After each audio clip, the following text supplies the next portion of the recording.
airplane, and I just fainted on the runway, and I crawled to the airport terminal, leaving everything I had behind, because I was I thought in my mind that I was gonna die right there. This is how I felt.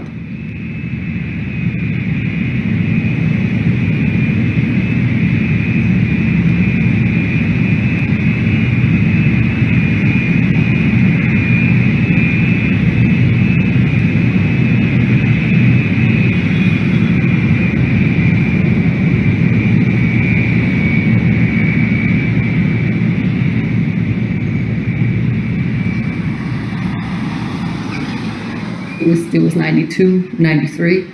So everybody was out traveling, and we talked about it, and it could be great fun. And we started working right after high school, and to earn money, and it was a huge thing. And we planned and did everything, and we thought we were really well prepared. So we went. We started 2 weeks before entering Indonesia. We started taking the pills. All these thoughts, it just became worse and worse. In the beginning, it was little things like there was a spider, and it was like huge, and I killed it with my hiking boot. And there was no spider at all. I made this hailstorm and this thunderstorm, and it was coming from me. The thunderstorm was real, but it came from me. And I could feel it in my whole body and my pores, that it was coming out of me. That was scary. I kind of realized something was wrong. As we were waiting for the flight to go to Kathmandu, they took me aside, the flight personnel. They thought I was on drugs, definitely. So everybody could see it, I think. And they searched me, and I had to strip all my clothes, and they didn't find anything. We didn't take anything. They wanted to kill me. They wanted to keep me in Nepal, get the money from the insurance. I had all these thoughts.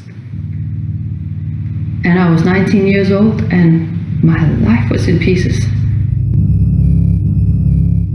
I had to reinvent myself.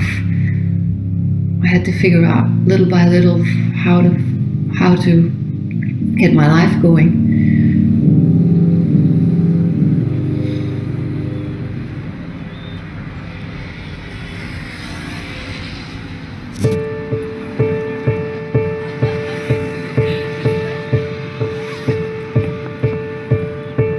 Welcome to this, our first session on our inquiry into whether the use of the anti-malarial drug Lariam for service personnel is an acceptable risk. I'd like to ask our two witnesses. In 2015, the British Parliament took the unusual step of opening an inquiry into a single drug, Mefloquine, also known as Lariam. It wanted to know if the supposed risks associated with this routinely supplied drug outweighed the benefits of its use as a medicine to prevent malaria, specifically in relation to the British Armed Forces. But what had led to this inquiry, and why was a well-used prescription medicine now approached with such suspicion? Reported that Mefloquine can cause severe mental disturbances. This drug called Mefloquine is in fact very, very dangerous, which is I'm referring to the harmful effects of the anti-malarial drug Mefloquine. Psychosis, suicide, suicidal thoughts, and self-endangering behaviour.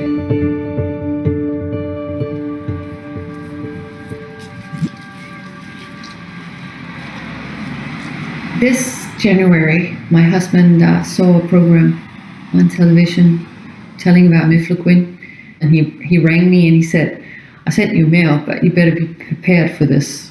And I opened the mail, and there was the story about Lariam and the new scientific proof that there are side effects that are serious. I think 10 days I was on the internet.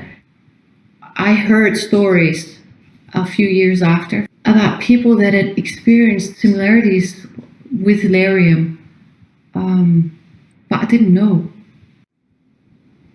I always thought it was something wrong with me.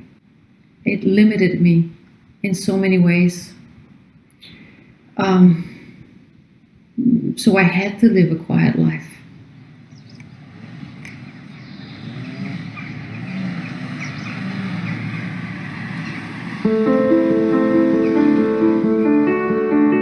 So the history of Mefloquine really goes back decades, over 70 years. The drug we had previously used, quinine or quinine, which is a naturally occurring substance, our supplies of quinine were essentially blocked by the Axis powers in World War II. And so, anticipating a long campaign in the South Pacific, the U.S. government brought together experts across the scientific community, including here at Johns Hopkins, for what was then really the Manhattan Project of malaria drug development.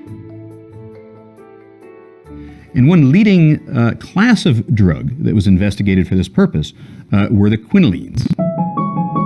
All of these drugs had disturbing toxicities associated with their use, and the U.S. military was very aware of one particular property of atibrin, its tendency to induce manic confusional psychosis. This was well understood even as World War II was starting, but it was so essential that compliance with this drug be enforced and that our troops use atibrin religiously, that this was not widely discussed. And in fact, these properties were deemed restricted information, the equivalent of secret information.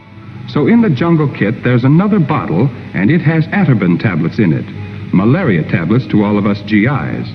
Take them regularly when your medical officer tells you to. Now, in retrospect, this was probably appropriate, given how important a threat of malaria was. Had we not been able to control the threat of malaria, we could have lost the South Pacific campaign.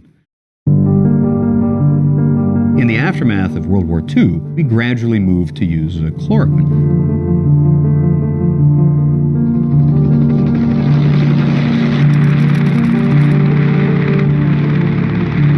Chloroquine being used so ubiquitously throughout the world, resistance developed to chloroquine. The malaria parasites found ways to overcome chloroquine, and so there was a need to develop a new drug. We began to investigate drugs closely related to those we had initially studied in World War II, the 4-methanol quinolines, or 4-quinoline methanols. And one candidate that emerged quickly from this effort, as early as 1969, was Mefloquine. We should have known during the early testing of Mefloquine that the drug would have plausibly possessed similar properties to those that we saw with atibrin or quinacrine, and also with chloroquine. The drug is a quinoline. It contains the same structural core.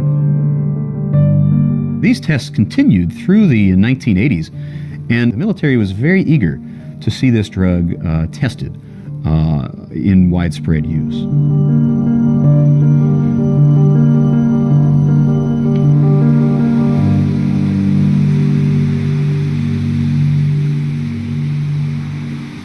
In 2005, I took Mefloquine. I was backpacking with some friends, and on the day that I took my 5th pill, something strange happened. I was in a cafe on the beach when, out of nowhere, I suddenly felt an overwhelming feeling of terror.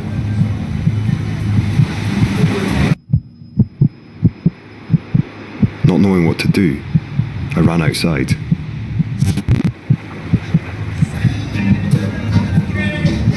I looked around me, and I had no idea who or where I was.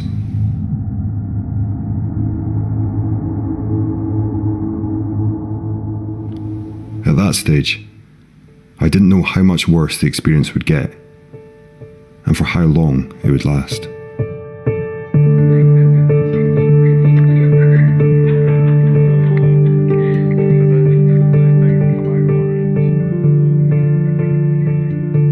So we came back to the hostel and you were shaky, you weren't yourself. I just didn't think that it was an infection or it was malaria or something like that because of how unlike yourself you were. The days continued and you were just becoming increasingly isolated from the group, and your behaviour was just becoming stranger and stranger. You'd shaved, you didn't wash, you were just in the same clothes. You were constantly paranoid, and you gave an alias when you checked in to the hostel. You wrote somebody else's passport number and changed your name. You had lost grip of reality. And we actually had a conversation about whether or not we thought that you might try and kill yourself. Yeah, it was awful. It was awful.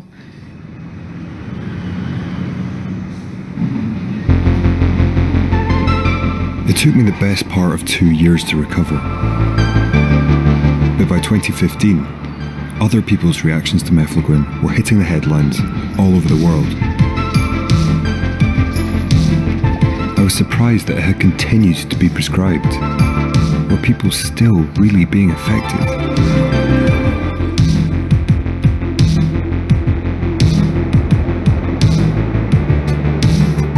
Maybe I can read something from the diary. Yeah, that'd be good. And I start with, I have seen God. I know my purpose. I am the Son of God. I'm here to make the world a better place. I can make my own religion. And you can be part of it. And then I say, what the fuck? A lot of question marks. What the fuck? Am I supposed to see this? Well, it's happening. WTF, WTF, WTF.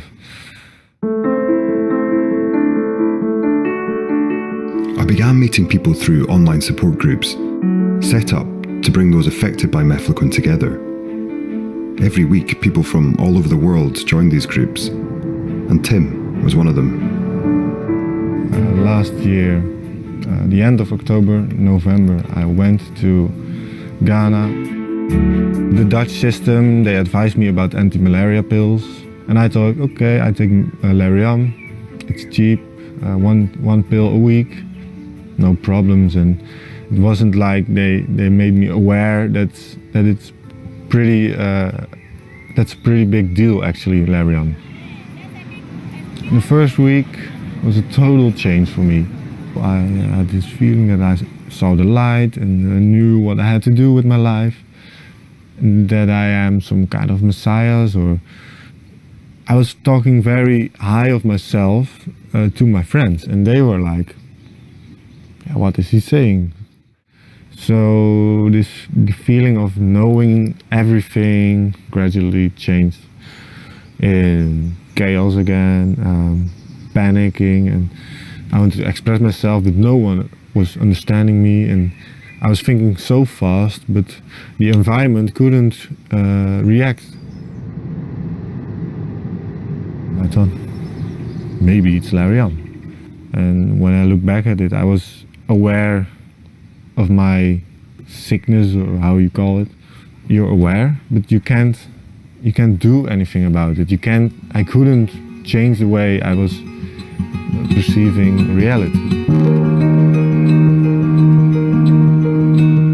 Well known amongst kind of the expat community at the time that it was kind of the more dangerous drug. It hadn't, not the slightest history of having, issues to do with mental health. I remember having, I guess what we would call a panic attack, which I had never experienced before in my life. And then it kind of generated into this state of kind of non-stop crying, which then continued for about 2 days. And I remember thinking I had no idea why I was so upset. I ended up staying at home for the majority of that spring. People, when I told them what had been going on, almost everyone had known someone who had been affected by Lariam. That was the most surprising thing. These things, they came on at a very definite point in time, and it was when I took the Lariam. Losing weight, my mental emotional state was rapidly decreasing, anxiety, panic attacks. It was like this rage, this anger. I didn't know who I was anymore because I was I was just responding to my daily life in such a different way. Oh, I was so unbelievably social before, like, you know, I used to play music, I used to go out to music, go out dancing, you know. Yeah, I was into enjoying my life. Yeah, so I, you know, have to enjoy walking to the letterbox now. It seemed that in recent years, throughout the world, Mefloquine was still being prescribed without much warning of its side effects, and some were still being seriously affected. So what about the situation in the UK? By 2015, the UK drug regulator had documented almost 7,000 reported adverse events, including 2,500 psychiatric disorders and 10 completed suicides. As a result, in 2013, the drug's manufacturer in the UK, Roche, stipulated that all health practitioners fully inform patients of potential side effects, assess their mental health background, and tell them what to do if they did experience a reaction.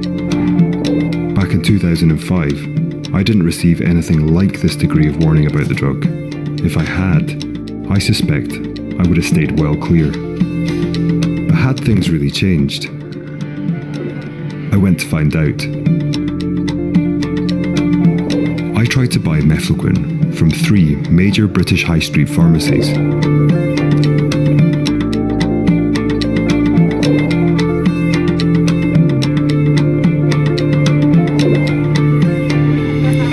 Lloyd's was the only pharmacy of the 3 that I tried that told me I need a prescription and subsequently a consultation with my doctor before I could access Mefloquine. So you would need a prescription from a doctor.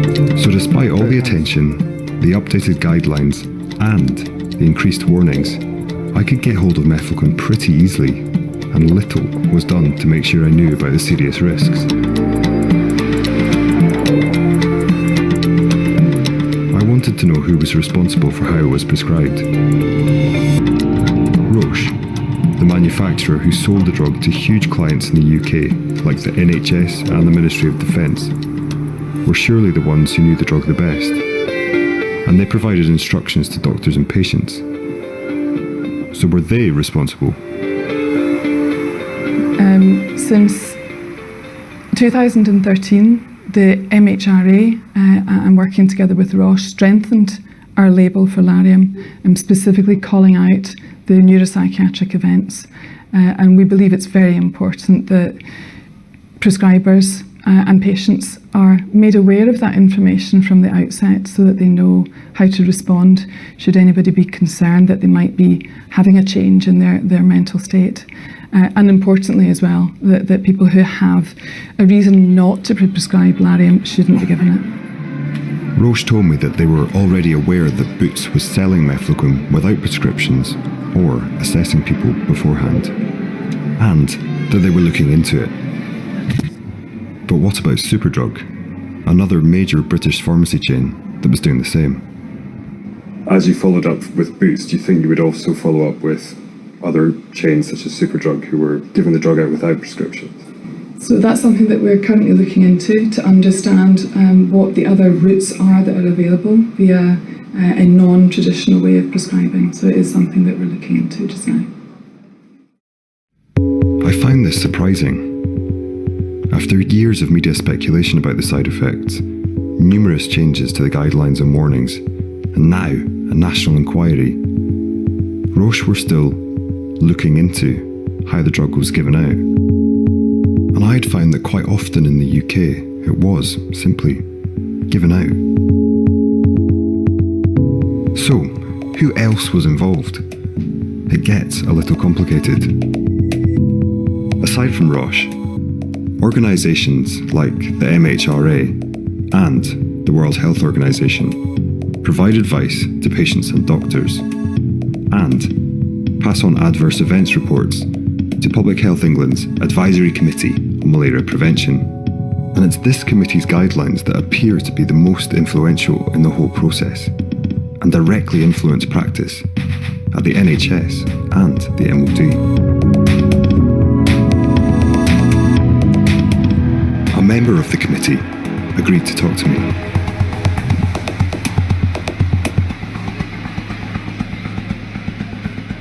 I mean, each year in this country we have over 1,600 cases of imported malaria in travellers, which is fatal in about 10 to 12 people every year. Clearly, a lot of people survive it, but they do so because we have effective drugs to treat it. But to try and reduce that total, we would want people to take preventative tablets from malaria prophylaxis, which stops them getting the disease and any risk of dying. If we look at the drug Mefloquine, people can have a neuropsychiatric reaction. That occurs in about 1 in 10, 1 in 15,000 individuals. In terms of that 1 in 10,000, is that from a particular study or is that from a regular? These are from a number of studies that have put together that number. These are epidemiologically based studies. They're not sort of, I know 3 people who've had a reaction and therefore the risk is very high. And these are the ones that we tend to base our risk assessment on.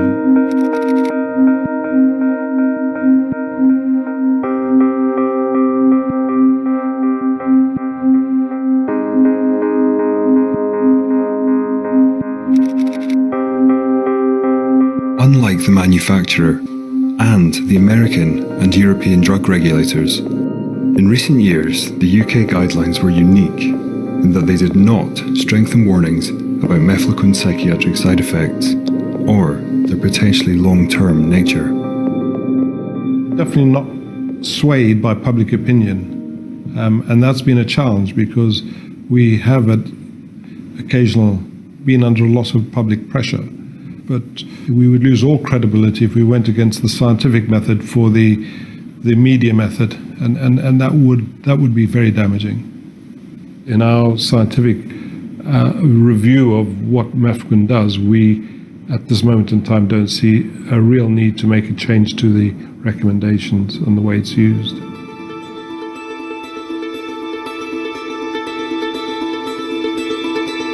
Numerous scientific papers have been written about Mefloquine side effects, but their findings on their strength and the likelihood of being affected were extremely varied. Although it was clear that Mefloquine had emerged from a family of drugs that cause psychiatric disturbances in some, I couldn't find a definitive study that proved what caused these side effects and how common they were in users. However, I came to realise that there was one population of Mefloquine users that could provide clearer and better documented data.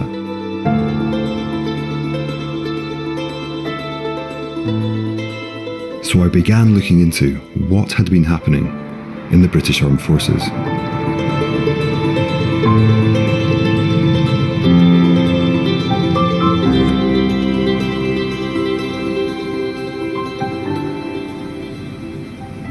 In 2003, I was 48 then.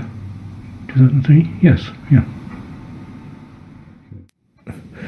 Malaria is probably most prevalent in Sierra Leone, so quite clearly we needed to have some medical protection from it. I deployed to Freetown and I very quickly learned that the wider side effects that had been explained to me, like the dizziness, like the disturbed sleep, loss of memory and so on, seemed to be far more prevalent than I'd been expecting. Most members of the team preferred to throw away their Lariam rather than take it because of the range of side effects that they were suffering.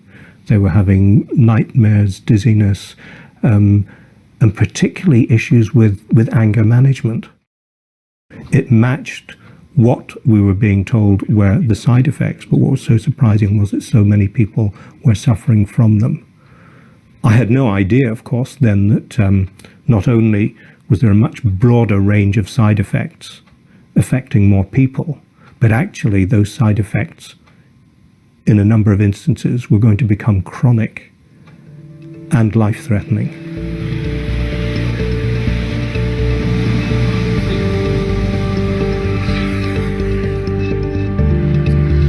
For many years I worked in the army. I was 27 years in the army, and for a long period of time I was the army's leading expert on malaria, and during that time I conducted research into Mefloquine, and my position was that it was a dangerous drug and should not be given to soldiers, and that is still my position now. I suspect some of the soldiers don't take it, but there will be soldiers who do take it, and there are soldiers and officers who have been badly damaged by taking Mefloquine long after it's been known by the Ministry of Defence that it's a dangerous drug that should not be prescribed routinely.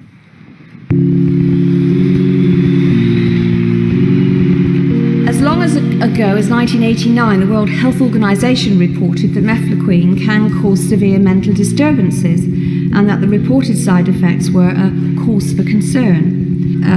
These people have suffered the most terrible side effects and ill health after taking this drug, which they took in all good faith and on the basis of advice, sometimes for a very long time. Many of them are young, high-achieving people who feel that their lives have been destroyed. I did quite a lot of research and then was lucky enough to get a debate in the House of Commons in March 1997.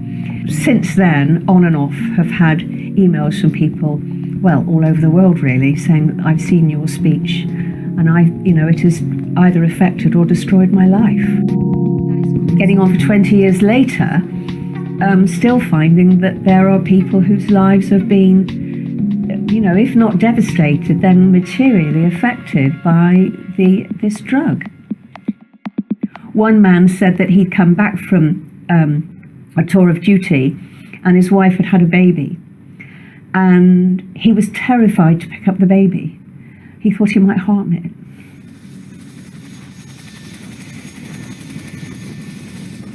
I'm staggered that people who are serving now have been given Lariam.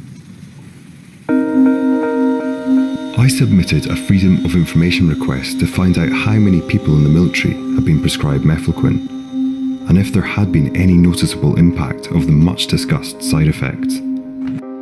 When I received the response, I was intrigued. Since 2010, 13,000 regular armed forces personnel have been prescribed Mefloquine.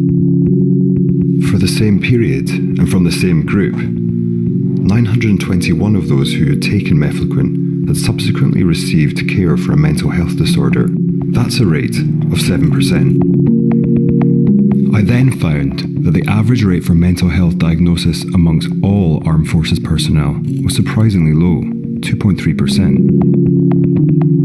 For those returning from conflict zones, mainly Afghanistan, the figure was marginally higher, 2.46%. So those who had taken Mefloquine were significantly more likely to be diagnosed with mental health disorders than the military in general, and those returning from conflict areas. What was even more surprising was that far more UK personnel who had been prescribed Mefloquine had been deployed to Africa than to Iraq or Afghanistan. And British military are most often deployed to African countries on training exercises, which, on paper at least, would subject armed forces to less traumatic experiences. I asked the Ministry of Defence for a response to my findings. They told me they weren't able to give me an interview, but they did issue me with a statement, including the following. The 7% referral rate to Department for Community Mental Health mentioned, we believe relates to all anti-malarial use, not just Mefloquine. However, when I asked them to provide me with data detailing the rates of mental health disorder diagnosis as a result of other anti-malarial use, they told me the data was not publicly available. Since 2013, I've interviewed senior officers, both on the record and off the record. I've heard stories of Royal Navy rating who, having taken Lariam in Sierra Leone, was literally too frightened to go on duty armed in case he did something with his weapon. Now that's telling me that, alarm bells ring when someone tells me this. This was a subject which I couldn't quite understand. Was it about money? Was it about the ease of taking this tablet? Why is it that after all this evidence, the MOD was still pressing ahead? I started raising freedom of information requests with the Ministry of Defence to try to find out what they knew about Lariam. And in amongst those various papers, I got a statement from the Ministry of Defence saying the Secretary of State accepted that I had this condition and that it was caused by my service use of Lariam. The Ministry of Defence has recognised this, and it is recorded, but there is an extraordinary lack of curiosity, to put it really very mildly, amongst the Surgeon General and his department as to what is causing this problem.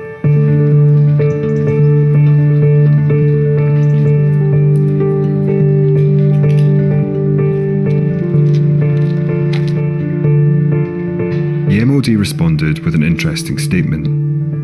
Interesting for two reasons. First, it stated that Mefloquine was rarely prescribed, and that it was only given to a tiny percentage of armed forces. But between 2007 and 2014, almost 170,000 individual armed forces personnel were deployed overseas, and for the same period, 16,000 personnel were prescribed Mefloquine. That works out as almost 10%, which doesn't seem all that tiny. The Ministry of Defence were appearing defensive.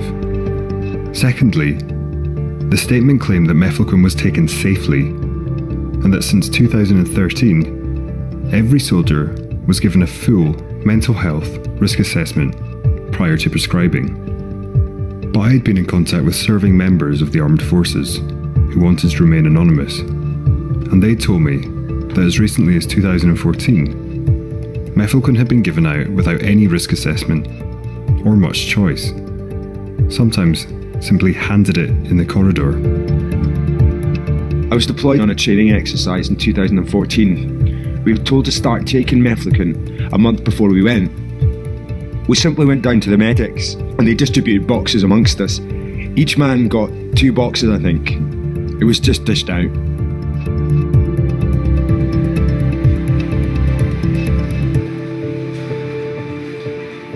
One of the quite shocking things that I found was that people were quite literally reporting having been given the Lariam with their tropical kit. So they would be given their socks and their shirt, their sunblock, their deodorant probably, for all I know, and their Lariam. From a legal point of view, there's no option about this. You should be allowed to say, I don't want that, I want an alternative. Now, it seems to me pretty outrageous that the people who protect us are not given any sort of choice along those lines. If you don't do that, you're failing in your legal duty of care.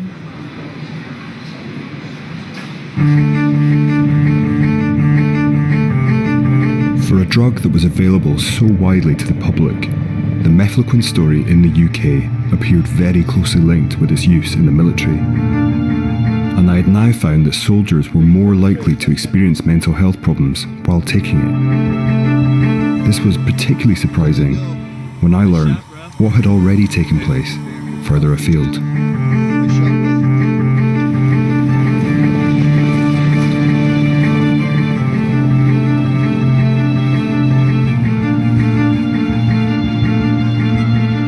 Late 2006, early 2007, I deployed with the 82nd Airborne Division to Afghanistan. And it was during my deployment to Afghanistan that I quickly recognized that many of the policies that we had in place for dealing with malaria, particularly our policies for use of Mefloquine, were not being complied with, and that there were many problems with our use of the drug.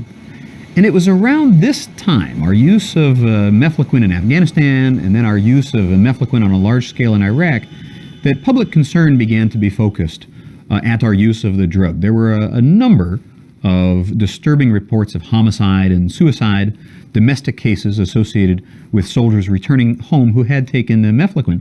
And this led to large-scale media attention and also to congressional concern with the drug. Mefloquine causes a severe intoxication syndrome characterized by vivid nightmares, profound anxiety, aggression, delusional paranoia, dissociative psychosis, and severe memory loss. My recent research has helped us understand this syndrome as a toxic encephalopathy that affects the limbic portion of the brain. With this insight, we now understand the drug's strong links to suicide and to acts of seemingly senseless and impulsive violence.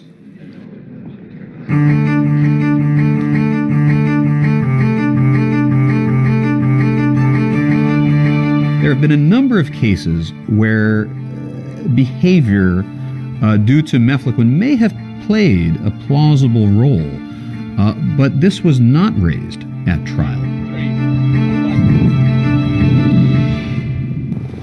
There was one case amongst these that has received more attention than any other. A Freedom of Information request reveals that on the 29th of March 2012, an adverse event report was issued to Mefloquine's manufacturer, Roche.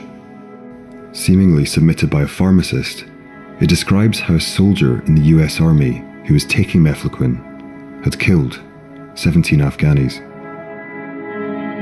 It is unclear where the actual report was originated, and the soldier is not specifically named. However, only one event near the time of the report fits the description. On the 11th of March 2012, 2 weeks before the adverse event report was filed, Sergeant Robert Bales left his camp in southern Afghanistan in the middle of the night and shot dead 16 unarmed Afghani villagers in their homes. Bales, who had previously sustained a brain injury, pled guilty in court and stated that he had no explanation for what he had done. Bales' lawyers had initially planned to argue that he was insane at the time of the massacre, but the Los Angeles Times says such cases are hard to prove. Still, the defense says Bales' mental problems should rule out the death penalty.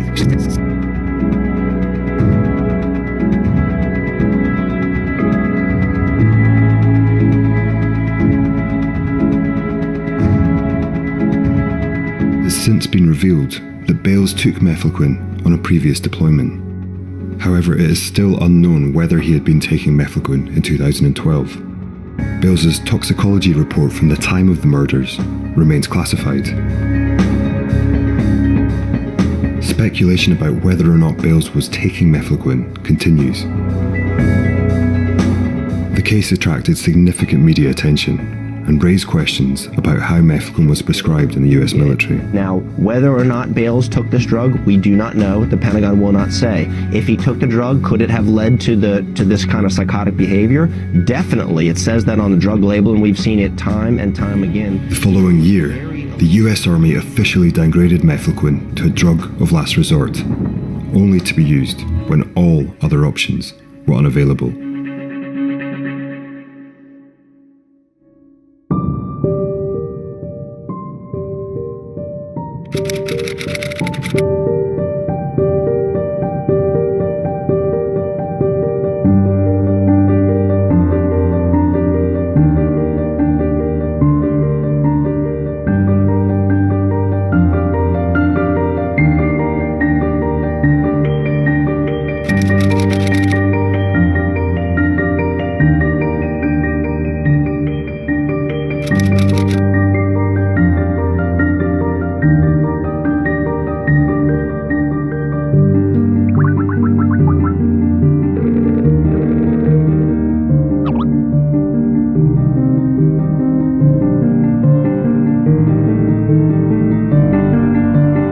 In June of 2009, I was stationed in Guantanamo Bay, Cuba with the 629th Military Intelligence Battalion.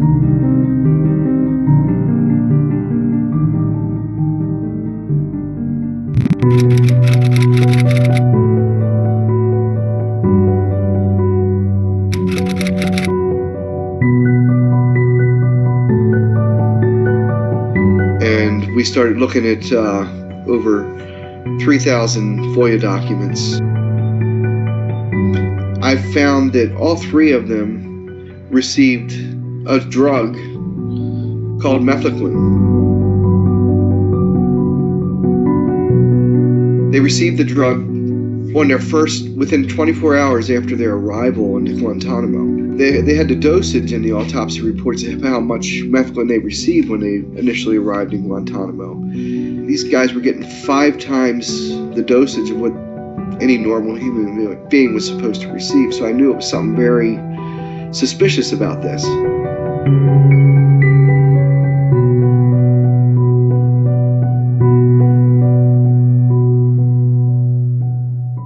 They made the odd argument that this was for the benefit of residents of Cuba. But mefloquine has no effect on the form of the malaria parasite that actually transmits disease. So if a detainee were given mefloquine and a mosquito were to bite the detainee, that stage of the parasite that transmits disease would still be alive and would not be affected by mefloquine. It's possible that the use of mefloquine at Guantanamo was simply erroneously directed by individuals who lacked training or familiarity, who were not familiar with best practices. The other possibility, which is clearly deeply troubling to consider, could we have been using mefloquine to increase the types of symptoms, the discomfort that the detainees were experiencing for the aid of enhancing interrogation, given that many of the forms of torture we employed resulted in many of the same effects? The American Department of Defense bases its medical policies on recommendations from the Center for Disease Control. In 2004, the CDC recommended that mefloquine should only be used when no other treatment options are available. The 2 treatment options that they did recommend were readily available. And the guidelines note that mefloquine is associated with a higher rate of neuropsychiatric reactions when used at treatment doses. I had found that the practice of administering high doses of mefloquine to detainees on arrival continued until at least summer 2005, a whole year after these guidelines were published. No one at Guantanamo was ever given this drug except the detainees themselves. When you question the DOD about who came up with the policy of mefloquine in Guantanamo, they won't tell anyone who came up with that policy. No one knows where it came from.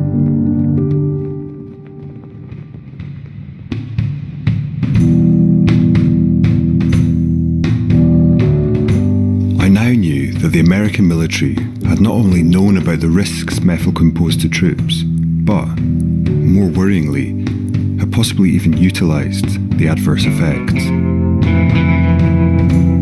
The Brits were also well aware of the side effects, but while the Americans had all but banned the drug, the British armed forces continued to administer it, despite the seemingly high rate of reactions.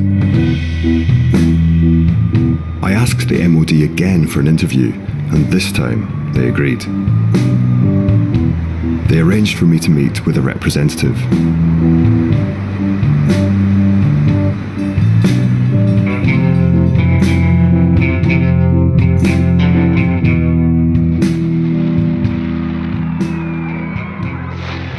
In the First World War, malaria was a massive disease, and we forget these days how important it was to military forces. So, for example, there was a campaign in Eastern Europe, the old Eastern Front, Salonika. From malaria alone, there were 146,000 people evacuated to the UK just from malaria as a disease. So this was a massive impact on British military forces at that time. World War II, again, malaria caused huge operational impact throughout the Asia-Pacific region. The US Marine Corps had massive problems throughout their campaign of fighting their way through the Philippines and the Solomon Islands. Malaria has continued to pose a threat to British troops wherever they deploy in the world.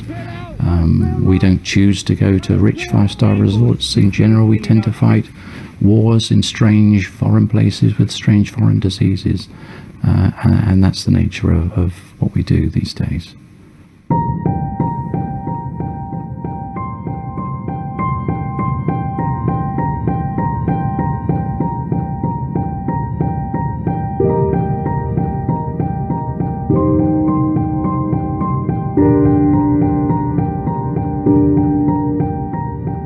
The odd thing at that time was that, because the drug wasn't being used in the UK, we had legions of people banging on our doors saying, let me use this drug.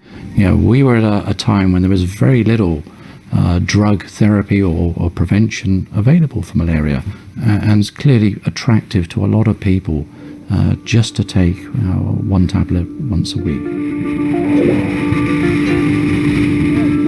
The British military had always been clear that mefloquine's weekly dosage and its potency made it an extremely practical defence against malaria. Mefloquine has been, and continues to be, an attractive tool for the armed forces, despite the potential for serious psychological side effects. So what did Group Captain Green think about the documented risks? He also, along with Dr. Behrens, happened to be a member of Public Health England's Advisory Committee on Malaria Prevention. The committee's influential guidelines maintain that mefloquine is an important prophylactic, tolerated by the majority of travellers. The reason, why has this data not proven anything? Well, it suggests that whilst adverse effects may exist, they're certainly not of a level that are easily measured and of an extent or indeed severity and very common to stop people advising the drug.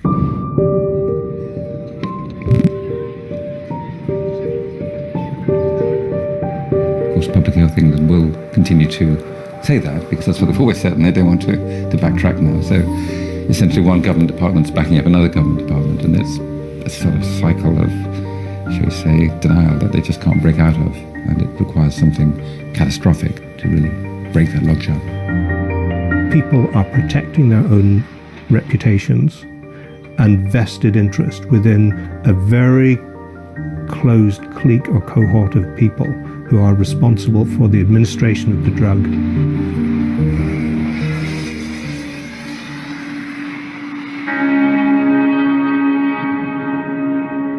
The UK guidelines still seemed at odds with much of what I'd heard. I decided to look one last time at the studies.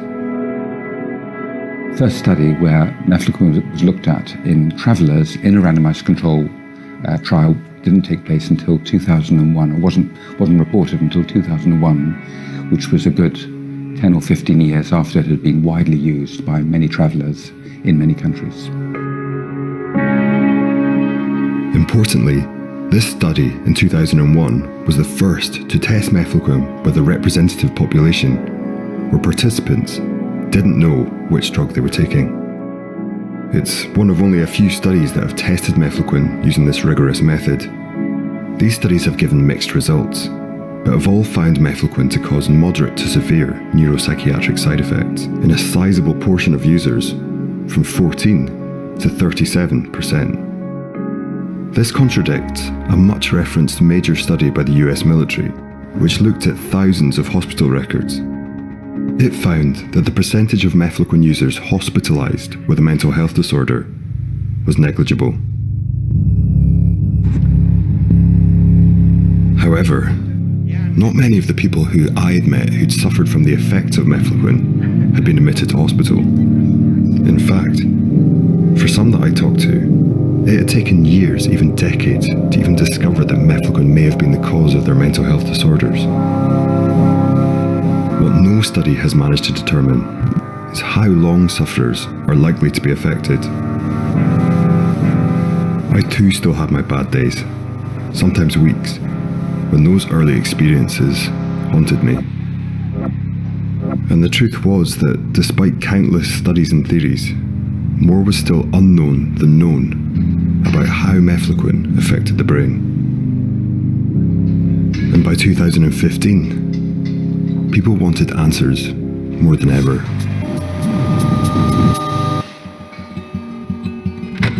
So, could there be a connection between the increase in suicides among Irish soldiers and Lariam?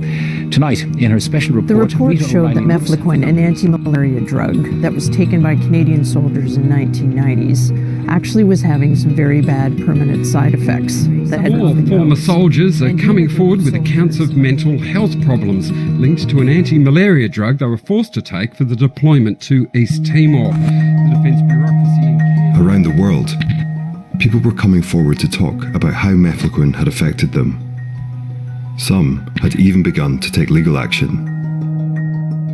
But in May 2016, the spotlight fell upon the British Parliament.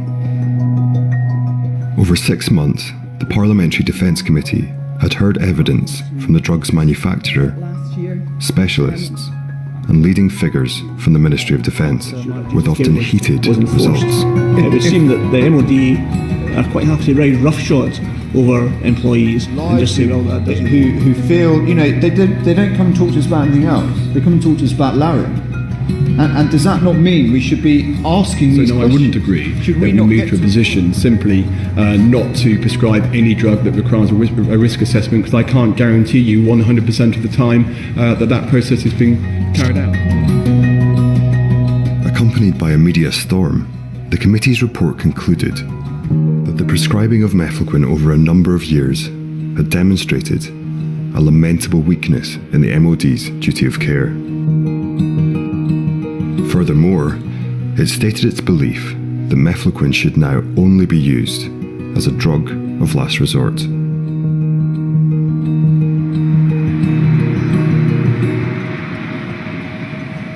Then finally, the government spoke out. In an official response, they acknowledged that changes needed to be made. Face-to-face risk assessments prior to prescribing would now be mandatory, and alternative drugs would be offered to troops. However, the government maintained that Mefloquine remained an appropriate drug for those willing to take it, and, crucially, rejected the proposal of designating Mefloquine a drug of last resort.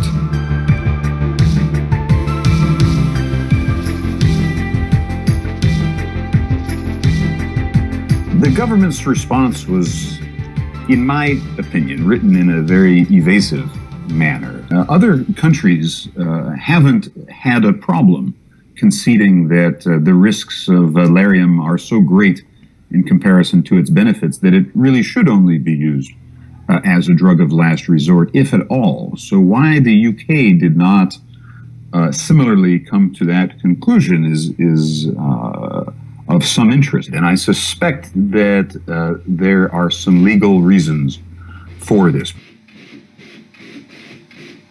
Dr. Nevin had sent me through some policy documents he had obtained.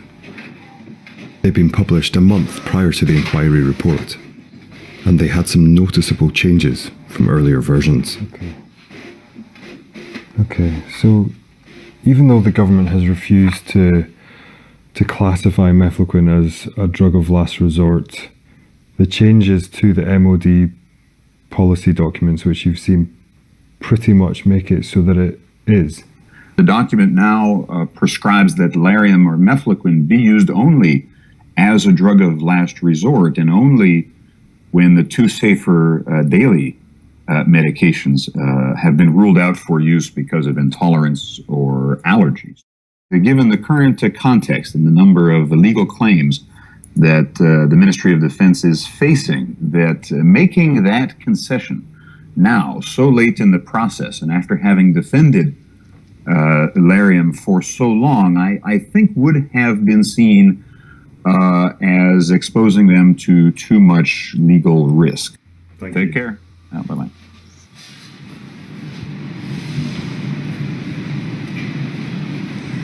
So at the moment we're dealing with well over 500 people who've come to us and said that they feel that they were harmed. So what I'm going to invite the Ministry of Defence to do is agree a process which will make the claims as smooth as possible for our clients by minimising the areas of disagreement.